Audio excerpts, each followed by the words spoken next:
Hello Sounders, it's Mick here. I'm so excited.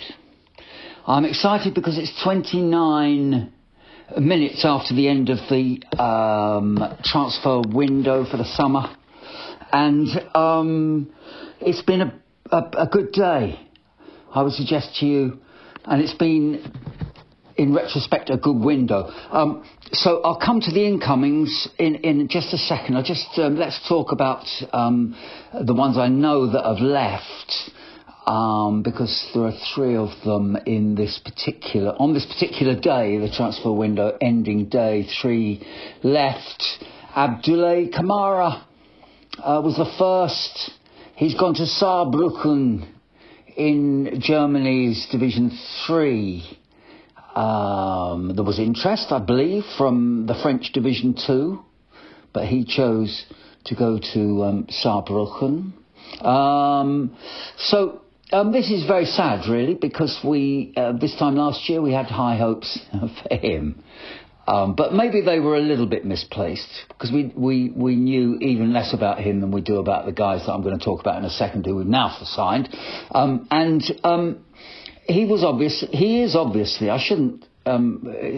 he's still alive and he's still going to play football. And for all I know, and for all you know, he might end up being a successful footballer, a fine footballer, a famous footballer, I'd love to think. But not here, not with Pompey, not at Fratton Park. And that's a shame. He was a nice young man, apparently, and a languid player. My son, actually, funnily enough, saw more of him than I did, because he saw the game when he came on against Sunderland, when he had his best minutes for Pompey, and really looked promising and useful and exciting. And my son said to me, he's a footballer, he's decent. And it turned out he wasn't for us. It didn't work out. And who knows why? Who knows why? Young men coming from abroad, difficult to know how they fit in and settle down. And he obviously didn't do at Portsmouth. And that's not his fault, and it's not our fault, I suspect.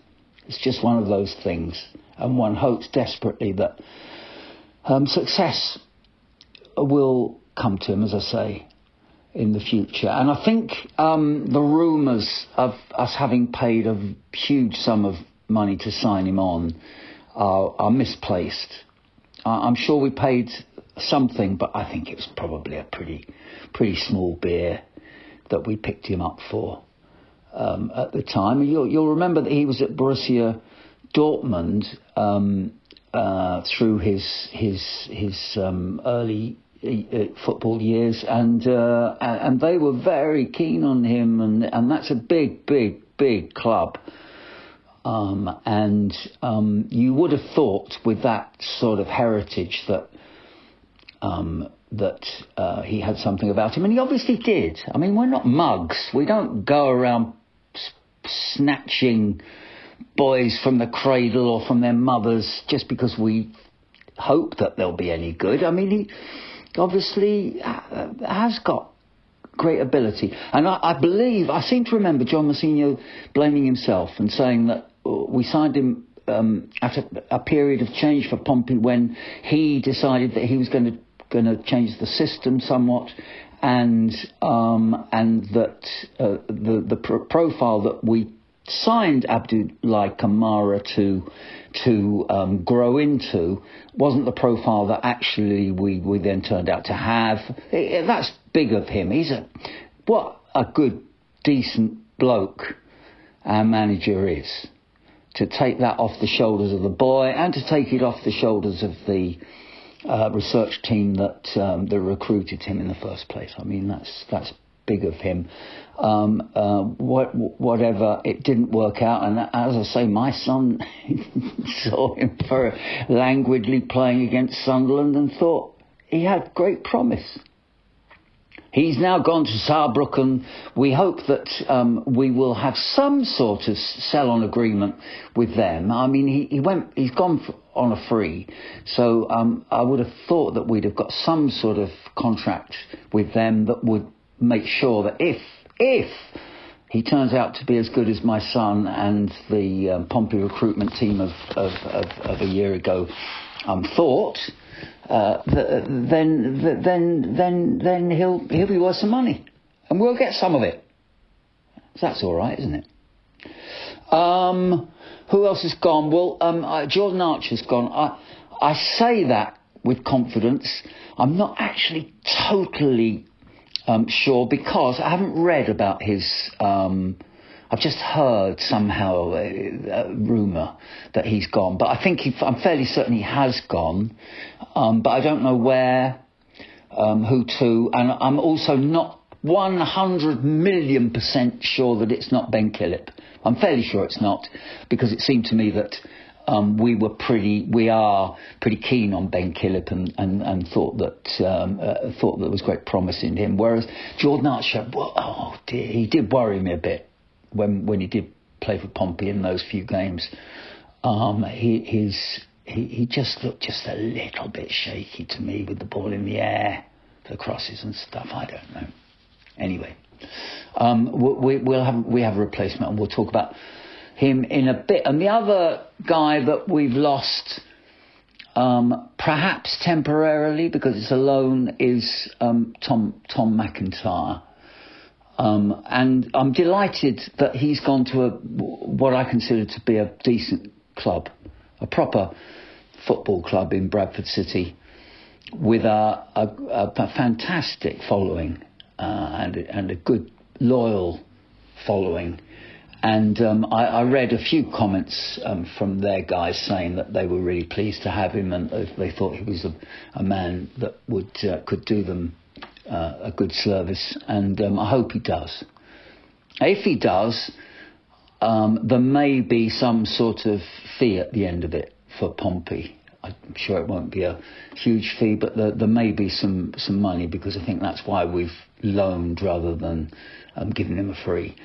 We've loaned him to Bradford, and they will decide whether they want to keep him and pay us a little something, thank you very much, or he'll come back to Fratton Park and it all begins all over again. But he's a decent lad. He was so unlucky with that injury. I can still see it now, because he was just settling in to the Pompey side when he was fouled and injured quite badly, let's face it, and he was out for a while, for a long while. He never really got back into the Pompey reckoning from then onwards. So those are the outs. The ins, there are more of them, sounders, than outs. There are 4 from today, I think. I'll come to that. I'll come to that in a minute. I'm going to talk about them in the order that they were announced. I had a day, a pretty free day today. It was nice. I sort of organised it that way, and it meant that I could just watch Sky Sports transfer thingy, whatever they do, special thing, on and on and on for hours and hours and hours. It was boring, but it was also at times exciting, and it was especially exciting, of course, because as the day wore on, we started to realise that Pompey were going to feature in it, and indeed we got our mentions on Sky towards the end of the day anyway. So who let me remind myself who. Oh yeah, Joseph Bursick. I'm going to say the names of the new players without ever hearing anyone mention their names. Maybe the Sky bloke did, but I can't remember what he said. So in that case, I haven't sort of copied. I'm not copying Moon or anybody. I simply don't, and I don't. I'm just trying my best to interpret them as best I can. If I've got it wrong, they will correct me over time, and so no doubt will you. But Joseph Bursick seems pretty straightforward to me. A goalkeeper, a young man who was a youth player at Wimbledon. So I'm talking about him as though he was born abroad, but he wasn't born abroad at all. He was born in the UK and was a youth player at Wimbledon. And then he played 53 games for Stoke City. And he played through all the England age groups, under 17, under 18, under 19, under 20, and under 21. So this is no mug. This is a boy we treat with respect. He's now, I say a boy, he's now 25. He's a young man. He's 6'2". And after those 53 games for Stoke, he went on a fee to Club Brugge in Belgium. And from there, he went on loan up to Hibs for 13 first team games he played for Hibernian. And now Pompey have paid a fee for him to Club Brugge, and he's come south to us. And he won't have come to watch Schmidt. He won't have come to expect to be Nicholas Schmidt's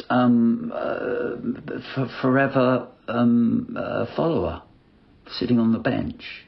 He will have come hoping to get a chance to play, and all that will be resolved. I have to say, we are Sounders, aren't we?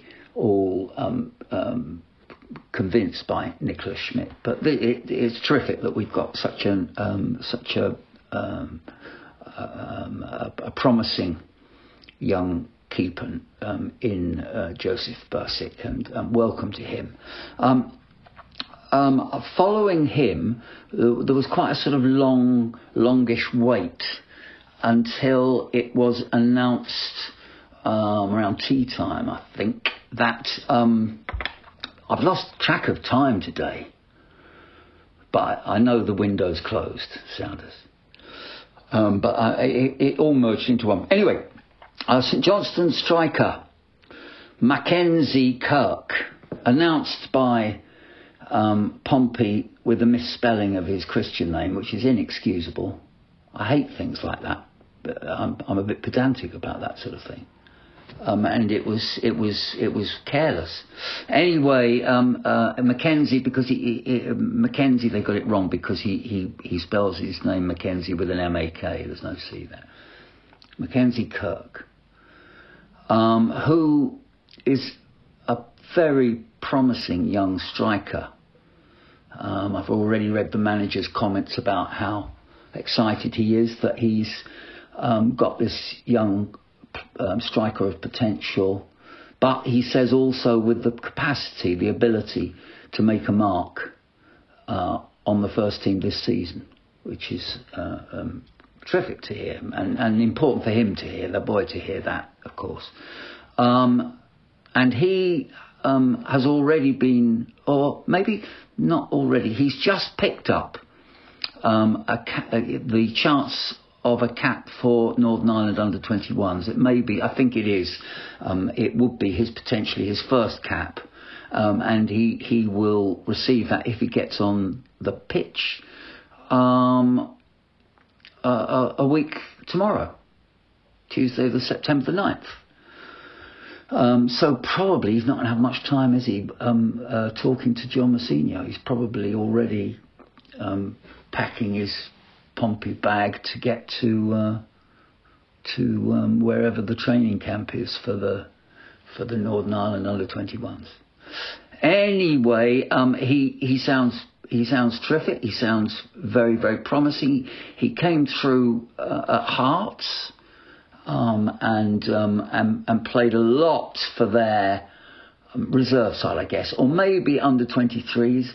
Sorry, I didn't research that particularly hard, but I know he scored almost a goal a game for the Hearts side that he was playing for. And then he went to St Johnstone. Now, I happen to know quite a lot about St Johnstone. They're my Scottish team, if you like, because I've got relatives in Perth, and I used to go up there, and I used to stay with them and go down to Muirton Park in my youth. That they don't play there anymore, but yeah, great. Anyway, enough of that. He did very well last season for St Johnstone when he arrived there, and scored probably 11 goals in the fairly short period that he was with them, and they got relegated. There's nothing. He's certainly not to blame for that if he scored 11 goals for them. And he will have his own. There is no doubt about this. He will have his own sell-on fee for St Johnstone, because Valakari, Simo Valakari, is the diminutive Finnish manager of St Johnstone, and as I say, I do follow St Johnstone quite carefully these days. And he was brought in a panic when it was obvious that St Johnstone were going to go down last season, and he couldn't arrest that fall. But he's been fantastic in the close season himself, and he's brought in a lot of players. And I promise you, Sounders, St Johnstone are going up this season. Back into their Premier League, and Simo Valakari will have I'm sure made sure that he's got a sell-on fee on the back of Mackenzie KIRK, should we ever choose to part with him, because I think he sees him as a very promising young man that he wasn't going to actually be able to keep. And you'll remember that actually Pompey, because of Toby Stewart, Pompey now have a very nice relationship with St Johnstone, and I'm absolutely certain, because there were other clubs up for KIRK, and I'm absolutely certain that relationship will have helped us to get well entrenched with St Johnstone, and made sure that we didn't miss out on this boy. So that would be great to watch his development for Pompey. He won't be replacing Colby Bishop, but he will be augmenting him. And obviously, if Colby needs a break at all, and we hope it doesn't, then he will be vying for the position. Although the Australian boy, whose name I can't remember at the moment, will have something to say about that, won't he? Thomas Waddingham. He will. This will be a challenge for him as well, and that's terrific. That's what you need amongst young whippersnappers. Bit of competition. Good luck. Welcome, Mackenzie KIRK with a K, and good luck. Okay, so then we had a bit more of a wait. Actually, it was quite a long wait until it was about 7 o'clock, I think, before. Excuse me, drum roll. I'm just taking a sip of coffee. Before Franco Yume. I'm going to call him Yume. You may not. I will. I'm going to call him Franco Yume because I'm really not sure how you pronounce his name, and there are many different varieties that you could give it. But he's Yume to me until I'm told differently, Sounders, and then I move with the times. He's 20, Franco Yume, and Pompey have been watching him for a year. And getting more and more keen on the boy. And he's come through the Crystal Palace system. And he's been playing for Northern Ireland under-21s. Got his first cap on September the 9th. Is that right? I've written that without remembering I've written it. No, that's not right. I'm sorry. I'm looking at Mackenzie Kirk. Sorry. No, I'm being stupid here now. He was turned down. Exeter wanted him on loan this transfer window, and he turned them down, or Crystal Palace did. And we all wondered a little bit about that, but we were delighted because obviously Pompey were interested in him then. But it turns out that actually Palace were amenable to a permanent deal. And that is what Pompey have agreed. And the rumour is, and it's sort of BBC, I'm spreading a BBC rumour here, that the rumour is that the price is around 500,000, which is a big price for a boy who's not played first team football.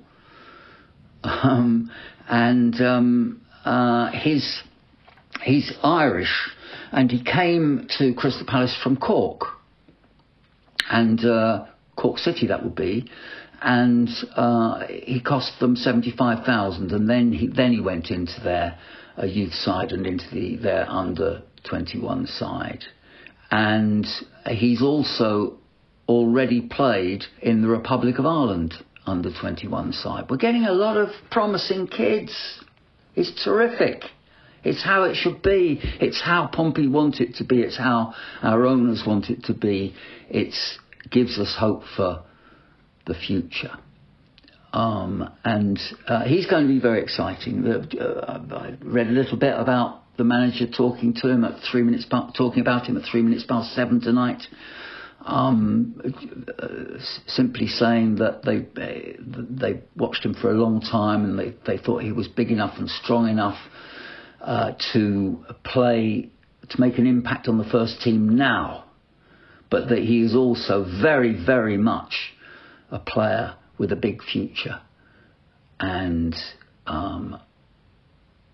what more can you say, really? And he's got a stature about him. He looks as though he can handle the physicality that he will no doubt have to handle in the Championship, which we've already seen is a tough gig for wide players. You know, we've had a few wide players. We have a few wide players who've already learnt that and are battling to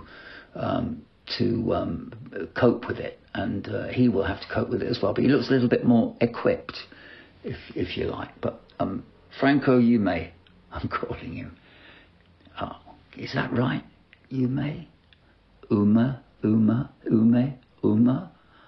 may. And now the big one. And when I say the big one, you know who I mean, Sounders.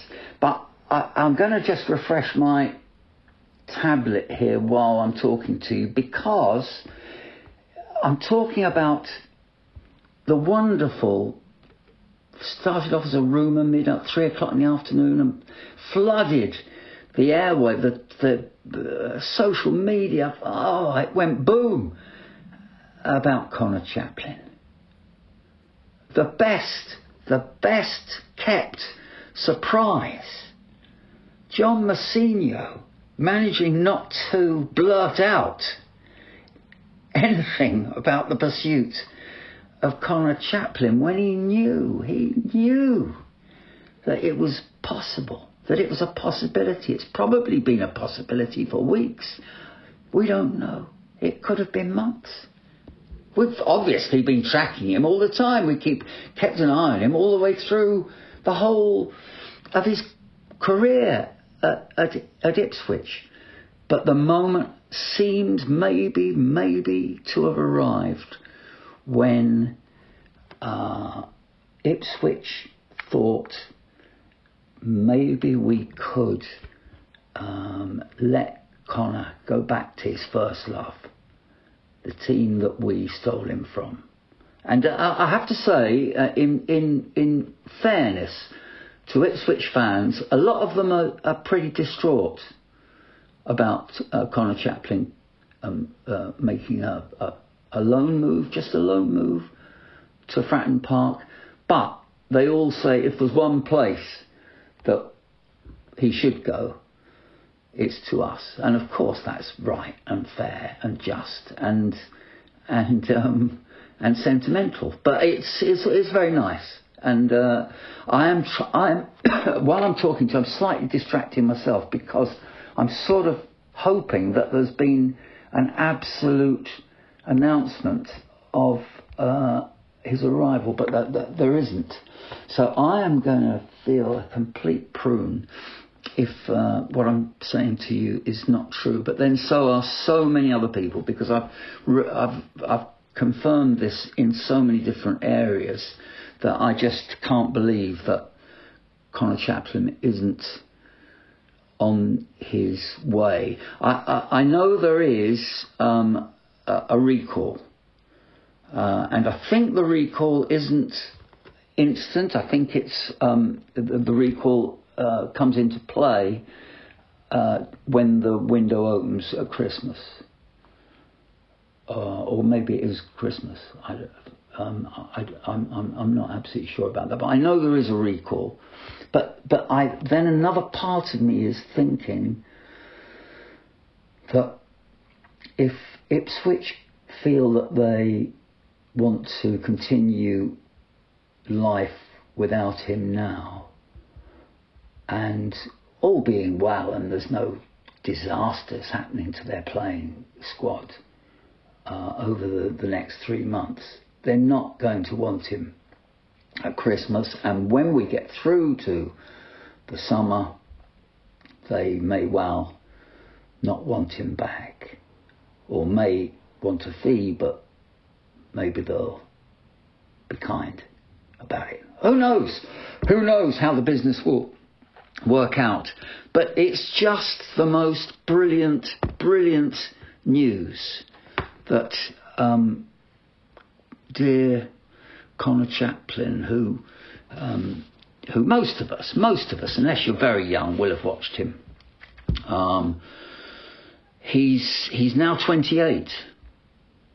He scored, I think, 55 goals for Ipswich, and he started for them last Saturday. I mean, that is pretty extraordinary that they've let him come. But he is perfect for us. Not only because we know him so well and love him so much, but he's a perfect 10. We are short there. And Pompey fans must, just as Ipswich fans were amazed and devastated, Pompey fans must be amazed and delighted. And to do it silently, it just, the mind boggles. Now, I can't, I'm looking at my computer and I can't actually confirm Conor Chaplin. By the time you listen to this, I'm sure it will be confirmed. And I know you will be as pleased as me if, after a day or so, I have to admit that it's not confirmed and that he's not coming. I shall come back onto you in sackcloth and ashes and apologise for joining in with your delight and making it much worse. But he's coming. He's coming back. He'll be so pleased himself. I'm just dying to see his face. He will be really happy. Can I just finish up by saying, anyone still complaining at the end of this transfer window simply doesn't love their club. I know there'll be a few, and they don't trust our management, or they don't like the sound of the players we've brought in. But, I mean, let's be honest, they almost certainly won't have seen 3 out of the 4 that I've just been talking about. So how can you complain?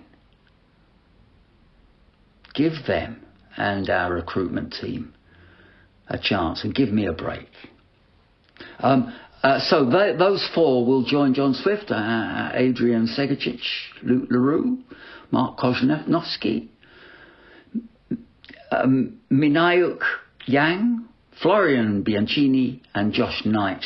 I think, Sounders, even the most hardened heart would say this was a decent window. I think it's been better than that. I think it's just, if Chaplin's true, it's been the most fantastic window I can think of ever. I'm really, you can tell, excited about it. Talk to you soon, Sounders. Play up, Pompey.